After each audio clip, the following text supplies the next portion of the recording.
നമ്മുടെ ജീവിതത്തിലെ ഓരോ നിമിഷത്തിനും ഒരു വിലയുണ്ട്. പക്ഷെ നിങ്ങൾ എപ്പോഴെങ്കിലും ചിന്തിച്ചിട്ടുണ്ടോ? ഒരു സെക്കൻഡിനെ എന്തുകൊണ്ടാണ് സെക്കൻഡ് എന്ന് വിളിക്കുന്നതെന്ന്?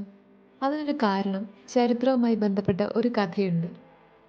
14-ാം നൂറ്റാണ്ടിൽ സമയം അളക്കാൻ തുടങ്ങിയപ്പോൾ ഒരു മണിക്കൂറിനെ 60 തുല്യ ഭാഗങ്ങളായി ആദ്യം വിഭജിച്ചു. ഈ ആദ്യത്തെ വിഭജനത്തെ അവർ മിനിറ്റ് എന്ന് വിളിച്ചു. ലാറ്റിൻ ഭാഷയിൽ ഇതിനെ പാഴ്സ് മിന്യൂട്ട പ്രൈമ അഥവാ ആദ്യത്തെ ചെറിയ ഭാഗം എന്ന് പറയും. പിന്നീട് ഈ ഓരോ മിനിറ്റിനെയും വീണ്ടും 60 ഭാഗങ്ങളായി വിഭജിച്ചു. ഇതാണ് രണ്ടാമത്തെ വിഭജനം. അതുകൊണ്ടാണ് ഈ രണ്ടാമത്തെ ഭാഗത്തിന് സെക്കൻഡ് എന്ന് പേര് വന്നത്. ലാറ്റിൻ ഭാഷയിൽ ഇതിനെ പാഴ്സ് മിന്യൂട്ട സെക്യുണ്ട, അതായത് രണ്ടാമത്തെ ചെറിയ ഭാഗം എന്ന് വിളിച്ചു.